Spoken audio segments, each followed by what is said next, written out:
Hello! Et bienvenue dans ce deuxième épisode. Du coup, je vous invite à prendre vos pinceaux, votre peinture ou une petite tasse de thé et puis vous poser le temps de cette petite vidéo. Donc aujourd'hui, je voulais vous parler d'un sujet un peu plus business. Comment j'ai fait pour transformer ma passion en small business.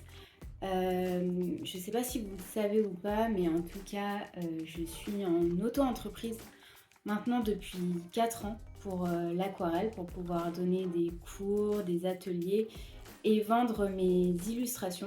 Donc je vais vous raconter un petit peu tout ça. Et en parallèle de ça, je le dis pas souvent, mais j'ai un CDI et je suis responsable communication pour une start-up. Voilà, donc je voulais aujourd'hui vous parler un peu de comment cumuler les deux, auto-entreprise et CDI. Comment j'ai fait pour créer mon auto-entreprise et comment tout ça fonctionne et s'entremêle dans mes journées. Donc je vais faire la même chose que vous. Je vais prendre mes pinceaux et puis c'est parti pour une petite aquarelle pendant que je vous parle. Du coup, je vais commencer par vous parler de comment est née mon auto-entreprise dans l'aquarelle. Je vous en avais déjà parlé dans la vidéo juste avant. Mais en fait, quand j'étais à Paris, pendant le confinement, justement, je me suis remise à l'aquarelle. Et du coup, c'est comme ça que j'ai eu l'idée de Méli Mélo Création.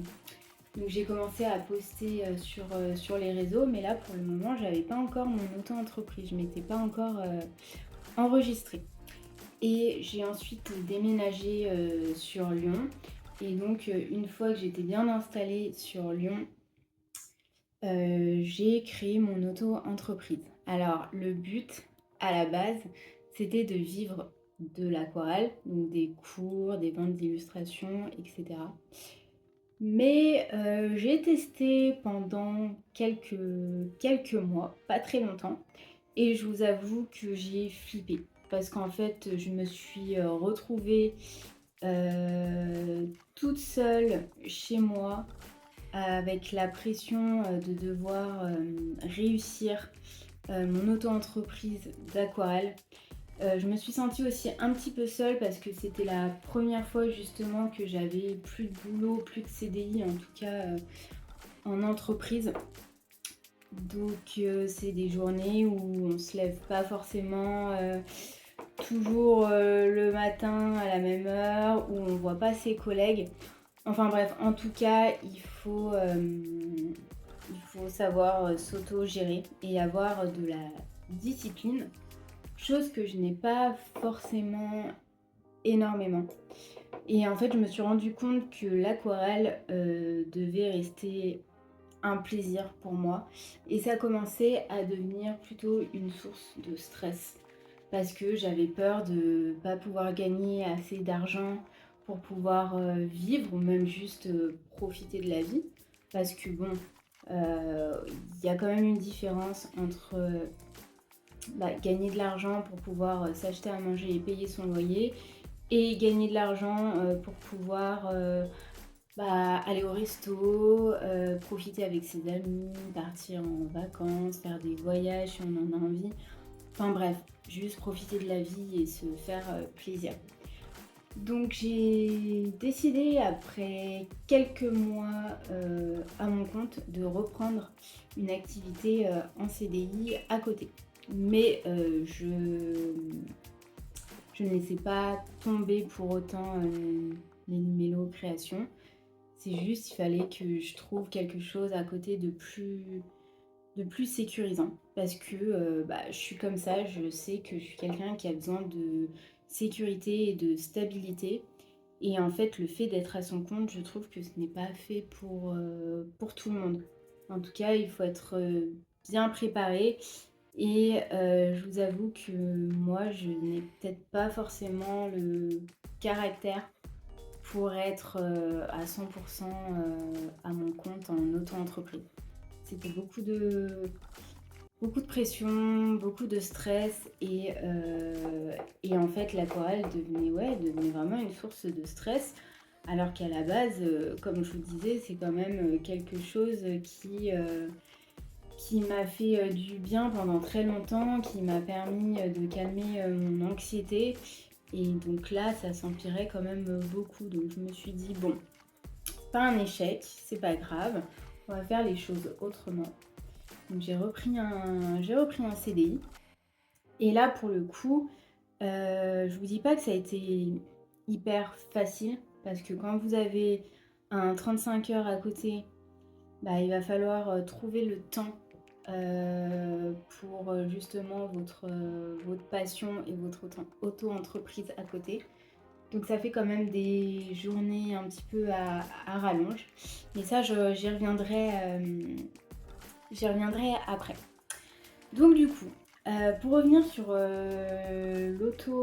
l'auto-entreprise, comment ça a commencé? Donc j'avais mon CDI à côté, tout ça allait bien, je pouvais enfin respirer, j'avais ma sécurité, ma stabilité et puis en vrai, je revoyais les collègues, j'avais à nouveau une vie sociable, donc j'étais, très, très heureuse. Donc déjà, j'étais dans un meilleur état d'esprit et dans un meilleur mood pour pouvoir, travailler sur, mon auto-entreprise et commencer vraiment à faire les choses, proprement et à faire évoluer tout ça. Du coup, j'ai commencé, par donner des cours particuliers, en m'inscrivant sur Superprof. Je ne sais pas si vous connaissez, mais en gros, c'est une plateforme de cours à domicile. Donc à l'époque, c'était encore gratuit, il me semble, quand je me suis inscrite. Aujourd'hui, je crois qu'il faut payer une inscription pour avoir, accès aux différents profs. Enfin bref, donc j'ai commencé comme ça à donner quelques cours particuliers et bah, je me suis fait un petit réseau, je me suis fait un petit nom et donc j'ai fait ça pendant presque un an, je pense. Donc ça me faisait un petit revenu, complémentaire, à côté de ça, je continuais à poster, sur les réseaux pour me faire connaître un petit peu aussi, à Lyon.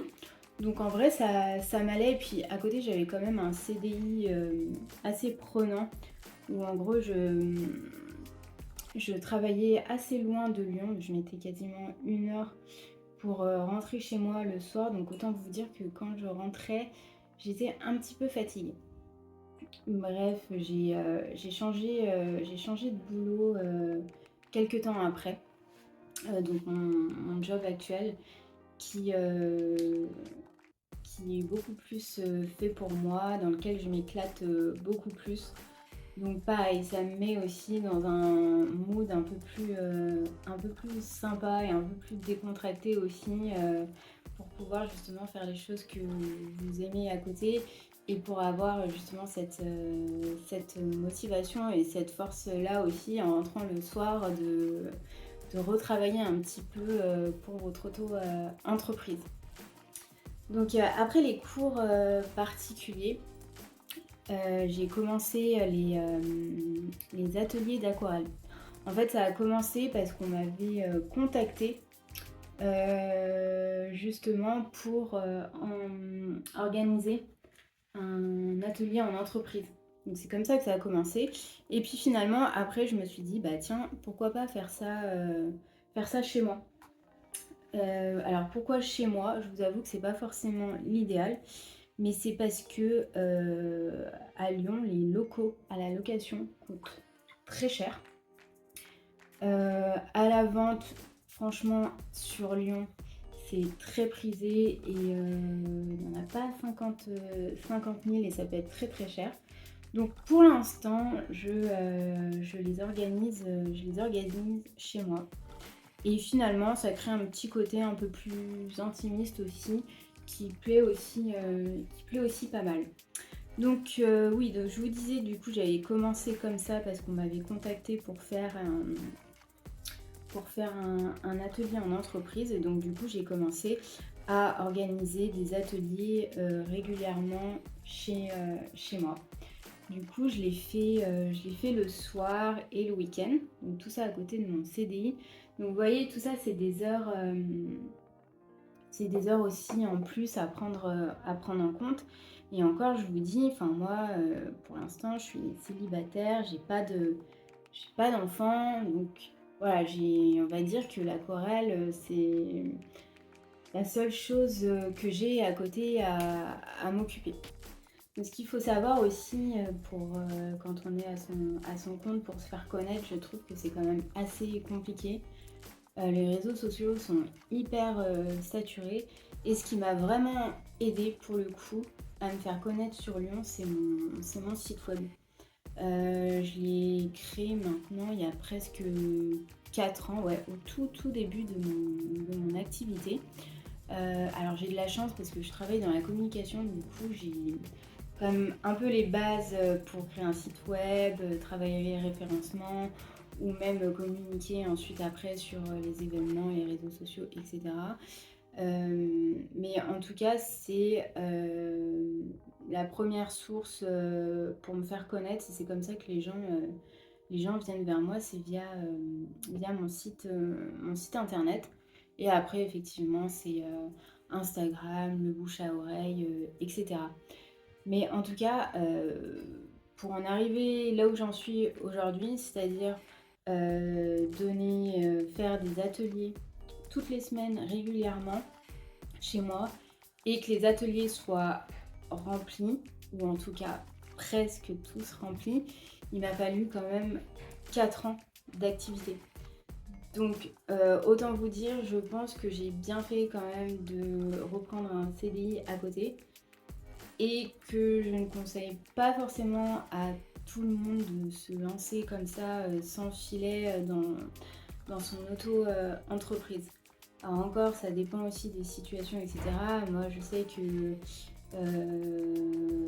j'étais célibataire, fallait que je m'occupe moi-même de payer le loyer, de me payer à manger, etc.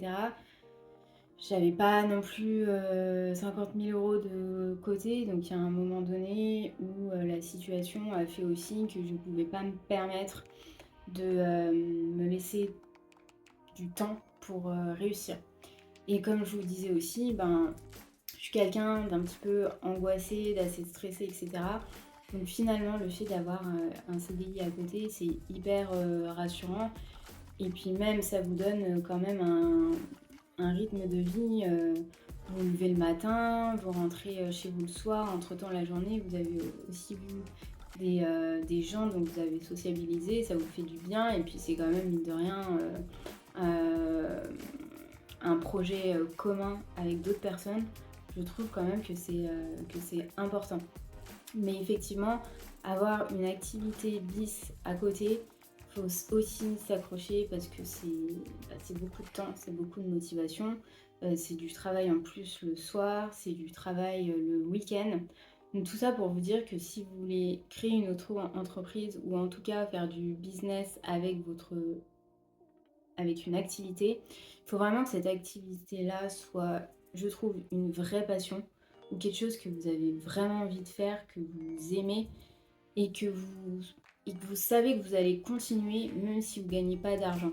En fait, il ne faut pas que la première motivation soit l'argent parce que clairement, vous n'allez pas tenir sur le long terme.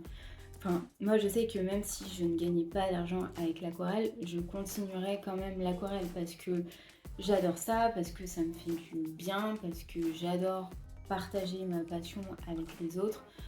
Donc, en fait, même s'il y a un mois ou une semaine où je ne gagne pas d'argent avec mon auto-entreprise, bah, je vais quand même continuer. Ça va pas me démotiver en fait. Alors, oui, c'est clair que si demain j'ai plus d'élèves qui viennent à mes ateliers ou je ne vends plus d'illustrations, bon, ça va me faire un petit coup au moral et je vais être triste. Mais l'aquarelle, mon activité d'aquarelle ne va pas s'arrêter pour autant. Et, euh, et en tout cas, le fait aussi de créer son entreprise quand on a une passion. Alors, Je ne dis pas à tout le monde de créer son auto-entreprise ou de faire du business avec sa passion, parce qu'en vrai, il faut quand même d'abord que ça reste une passion. Et je trouve que le risque, justement, en y mettant cette notion d'argent, de pression, il faut que je réussisse, il faut que ça marche, c'est de vous dégoûter de cette passion. Et moi, il y a eu des moments où, en fait, je faisais plus d'aquarelle pour moi, mais je faisais de l'aquarelle pour les réseaux, je faisais de l'aquarelle pour être connue.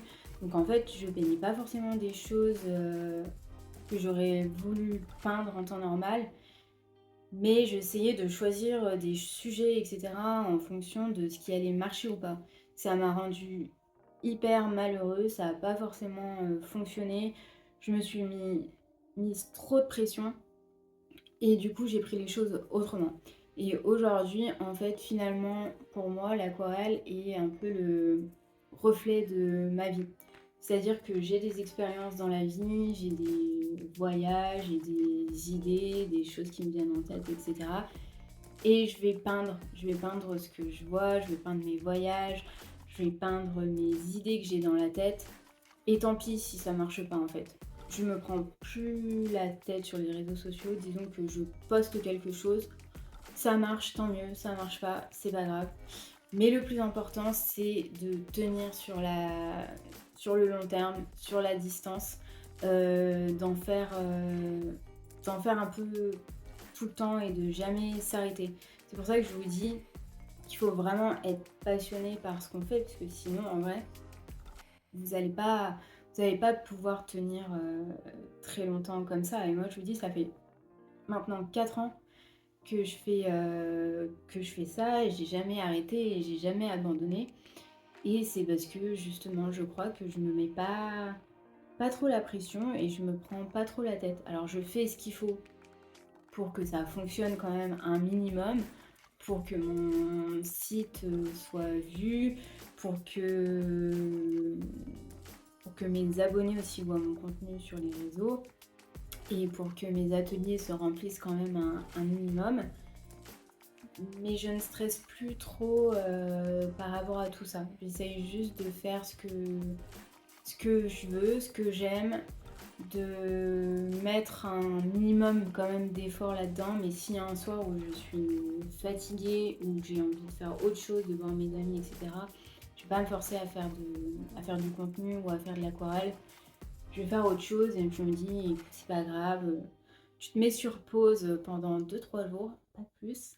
Et puis après, tu reprends et tu continues.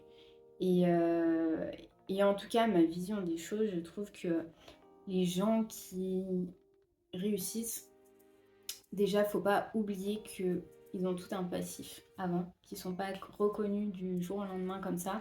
Souvent, c'est des années de travail en amont, de même voire parfois de galère. Mais le secret, c'est qu'ils ont toujours continué et qu'ils n'ont jamais abandonné.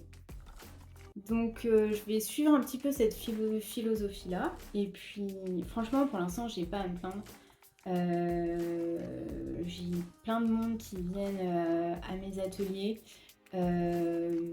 Mes réseaux sociaux grandissent au fur et à mesure, que ce soit Instagram ou YouTube. Je prends encore beaucoup de plaisir dans ce que je fais. Je prends beaucoup de plaisir à partager ma passion et mes connaissances auprès de mes élèves. Et puis voilà, ça monte petit à petit. Et puis peut-être qu'un jour, ça évoluera encore plus vite et encore plus rapidement. Mais en tout cas, je lâche pas l'affaire. Et, euh, et en tout cas, si vous avez une passion et que vous avez envie de transformer cette passion en business, je vous encourage à le faire. Mais alors, n'y mettez pas non plus, ne vous cramez pas non plus. Faites-le. En tout cas, c'est comme ça que je vois les choses. Encore une fois, j'ai pas forcément la science infuse, j'ai pas forcément raison, mais c'est ma vision des choses. Faites les choses tranquillement, petit à petit. Encore une fois, c'est une question de durée sur la distance, sur le long terme. Pour moi, c'est un marathon. Et, Et oui, je vous encourage parce que bah, réussir grâce à sa passion, gagner un peu d'argent avec sa passion, il n'y a rien de plus gratifiant que ça. Parce que c'est un projet que vous avez créé de A à Z depuis le début. Vous faites quelque chose que vous aimez et vous arrivez à vous faire un complément de revenu avec cette passion. Donc franchement, si vous avez envie de franchir le pas, ben, allez-y, essayez. Au pire du pire, ce qui peut se passer, c'est que ça ne fonctionne pas. Mais vu que vous aimez ce que vous faites, ben, vous allez continuer à partager votre passion avec les gens, à créer du contenu, etc. Et peut-être que c'était juste pas le bon moment, pas le bon timing, mais peut-être que 6 mois après, 1 an après ou 3 ans après, ça va fonctionner. Mais en tout cas, vous pouvez continuer votre passion parce que c'est votre passion et que vous aimez ça. Donc voilà, c'est comme ça que, en tout cas, je vois les choses. Et oui, et je vous parlais justement que le fait de gagner de l'argent grâce à votre passion, c'est hyper gratifiant. Mais en plus de ça, quand vous avez vraiment quelque chose que vous aimez profondément, je trouve que en faire un vrai projet, ça donne un vrai sens à votre vie. Enfin, moi, je le vois comme ça en tout cas. Euh, L'aquarelle, les ateliers d'aquarelle, c'est un peu ma raison de vivre. Alors, j'adore mon boulot dans la communication, j'ai d'autres passions, j'adore voyager, j'adore faire du vélo, mais en vrai, si demain l'aquarelle s'arrêtait, il y aurait je pense, un gros vide dans ma vie. Alors que là, justement, c'est un peu mon goal, vous voyez. J'espère que bah, quand je serai à la retraite, je continuerai à peindre dans mon jardin et que j'animerai encore des ateliers d'aquarelle. Ou même, j'espère juste que dans 20, 30 ou même 40 ans, je continuerai à voyager et à peindre mes voyages. Donc oui, parfois c'est une petite contrainte parce que tout ça vient s'ajouter à une vie qui est déjà bien remplie avec bah, le boulot, les amis, la famille, le sport, etc.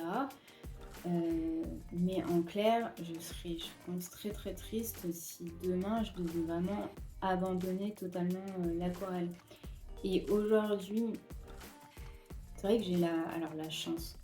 En vrai, j'aimerais beaucoup avoir des enfants plus tard. Mais des fois, je me demande comment je vais faire pour tout organiser dans ma vie et pour continuer en fait à faire autant d'aquarelles alors que j'aurais encore une, une charge encore en plus à m'occuper. Donc après, je me dis que c'est qu'une question d'organisation et qu'il y a plein de super mamans qui arrivent à faire plein de choses dans leur vie et qui ont des business de dingue et c'est des superwomen et franchement j'ai un énorme respect pour elles. Mais c'est des questions qui me viennent un petit peu aussi à l'esprit de bah, comment tout ça va se développer dans quelques années. Moi j'essaye pardon, de pas trop y penser. Comme je vous disais dans le dernier épisode, voilà le type d'angoisse que je peux avoir. Mais en tout cas, je pense qu'à chaque problème, il y a une solution. Et puis, si jamais vous qui me regardez, vous êtes en auto-entreprise, vous avez un boulot à côté, vous avez des enfants et tout, franchement, je suis preneuse de vos retours d'expérience et de vos conseils. Donc voilà, cet épisode était un petit peu aléatoire. Je vous avoue que j'avais pas forcément préparé le contenu, mais l'idée c'était de vous partager un petit peu mon retour d'expérience, tout ce que j'avais un petit peu en tête sur le sujet. Je vais juste vous montrer rapidement hop, ce que j'ai fait pendant ce temps-là. Alors, hop, c'est assez simple. Voilà, c'est des petits fonds colorés, comme ça avec des fusions, et j'ai rajouté des petits mots dessus. Écoutez, j'espère que ce deuxième épisode vous a plu, vous a inspiré. En tout cas, n'hésitez pas si vous avez des questions à me les poser en commentaire ou m'envoyer un petit message. Et puis nous, on se retrouve bientôt pour l'épisode 3. Bye!